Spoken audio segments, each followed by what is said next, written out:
Je peux vous assurer que cette question a été prise au sérieux par le gouvernement qui, en sa séance d'aujourd'hui, a décidé de l'envoi de missions conjointes d'agents consulaires et d'agents de l'immigration et de l'immigration au fin d'établir ces passeports biométriques qui vont enfin permettre à certains de nos compatriotes de sortir de la clandestinité ou dans l'illégalité dans laquelle cette situation les a plongés depuis quelques mois.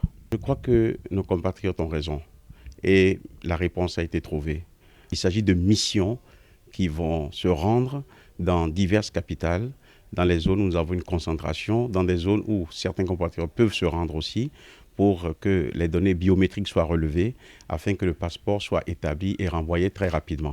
Le chef de l'État a effectivement donné des instructions. Il y avait un certain nombre d'ajustements qui étaient nécessaires entre le ministère de la Sécurité et le ministère des Affaires étrangères. Tout est en ordre, tout est organisé et donc incessamment, ces missions vont être mises en route pour pouvoir permettre à nos compatriotes de se rendre dans nos consulats ou dans nos ambassades. Ces missions vont travailler en dehors des heures même de travail. Ces missions vont travailler aussi les week-ends pour ne pas interférer négativement sur la disponibilité de nos compatriotes. Mais tout sera organisé pour que nous puissions leur permettre d'avoir leur papier, puisque c'est une obligation de la République de protéger ses citoyens. Les titres d'identité sécurisés sont des titres d'identité qui tiennent compte de la biométrie, où l'on prend vos empreintes, où l'on prend votre photo avec un certain nombre de paramètres techniques qui permettent, qui limitent totalement les fraudes. C'est en ce sens que le Bénin et qui est membre de l'OACI, s'est aussi engagé à se conformer à cette règle. Notre pays a bénéficié d'un moratoire jusqu'au 31 décembre 2015. C'est pour cela qu'en 2016, nous accélérons les choses pour que ces papiers soient délivrés.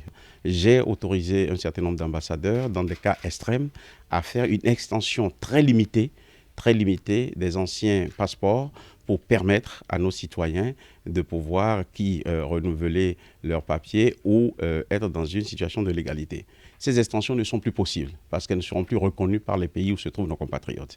Et c'est pour cela que maintenant, nous sommes dans une démarche qui accélère le rythme d'établissement de ces documents sécurisés. Et si nous voulons être ensemble pour le nouveau départ, il faut que tous les citoyens se sentent protégés et pris en compte par la République. C'est le sens de la décision qui a été prise aujourd'hui par le Conseil des ministres.